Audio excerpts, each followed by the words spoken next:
Hi, ഈ video നിങ്ങൾ കേൾക്കുന്നുണ്ടെങ്കിൽ ഒരുപക്ഷെ ഇന്നലെ നിങ്ങൾ ഒരു വീഡിയോ ഇട്ടിട്ടുണ്ടാവും.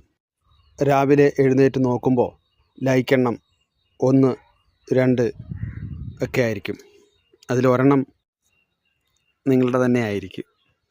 അപ്പോൾ മനസ്സിലൊരു ചോദ്യം വരും, എൻ്റെ വീഡിയോ ഇത്ര മോശമാണോ? ഇവിടെ ഒന്ന് നിൽക്കൂ. അങ്ങനെ കരുതണ്ട. ലൈക്ക് കുറവായത് നമ്മൾ ചെയ്തതിൻ്റെ വില പറയുന്നതല്ല. പിന്നെയോ, പലപ്പോഴും എപ്പോഴാണ് ഇട്ടത്, ആർക്കാണ് കാണിച്ചത്, ഇതാണ് പ്രധാന കാര്യം. ഇപ്പോൾ അതിനൊരു സൗകര്യം ഫേസ്ബുക്കിൽ തന്നിട്ടുണ്ട്. ലൈക്ക് എണ്ണം കാണിക്കുന്നുണ്ടോ മറയ്ക്കണോ എന്ന് നമ്മൾ തന്നെ തീരുമാനിക്കാം. അതിൽ 2 ഭാഗമുണ്ട്. ഒന്ന്, മറ്റുള്ളവരുടെ പോസ്റ്റുകൾ. ഇത് ഓണാക്കിയാൽ മറ്റുള്ളവരുടെ വീഡിയോയിൽ എത്ര ലൈക്ക് ഉണ്ടെന്ന് നമുക്ക് കാണാനാകില്ല. അത് നല്ലതാണ്. കാണുമ്പോൾ അറിയാതെ നമ്മൾ താരതമ്യം ചെയ്യും. അതുകൊണ്ട് വേണേൽ മറ്റുള്ളവരുടെ പോസ്റ്റുകൾ ഓണാക്കി വെക്കാം. മനസ്സിന് ഒരാശ്വാസം കിട്ടും. ഇനി രണ്ടാമത്, നമ്മളിടുന്ന പോസ്റ്റുകൾ. ഇവിടെയാണ് പലർക്കും ഒരു ആശയക്കുഴപ്പമുണ്ടാകുന്നത്. കാരണം നമ്മൾ വീഡിയോ ഇട്ട് ഒരുപാട് സമയം കഴിഞ്ഞു, ലൈക്കൊന്നും വരുന്നില്ല. അപ്പോൾ നമുക്ക് മനസ്സ് വേദനിക്കും.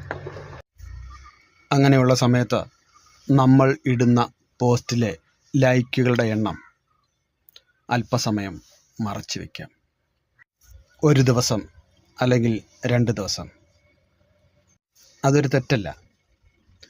പിന്നീട് ലൈക്ക് വരുമ്പോൾ വീണ്ടും പതുക്കെ ലൈക്ക് കാണുന്നത് പോലെ മാറ്റാം.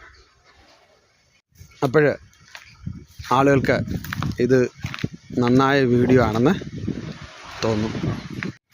പിന്നെ ഒരു കാര്യം പ്രത്യേകം പറയാം, ലൈക്ക് മറച്ച് വെച്ചതുകൊണ്ട് നമ്മുടെ വീഡിയോയ്ക്ക് ഒരു കുഴപ്പവും സംഭവിക്കില്ല, പിന്നിലോട്ട് പോകില്ല.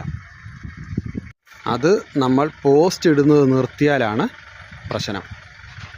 ഒരു ദിവസം നല്ല പ്രതികരണം, മറ്റു ദിവസം ഒന്നുമില്ല. ഇതാണ് വീഡിയോ ചെയ്യുന്നവരുടെ ഒരു ജീവിതം. അതുകൊണ്ട് ലൈക്ക് കണ്ട് നിരാശപ്പെടണ്ട. ഇടയ്ക്കൊക്കെ ലൈക്ക് കുറയുന്നത്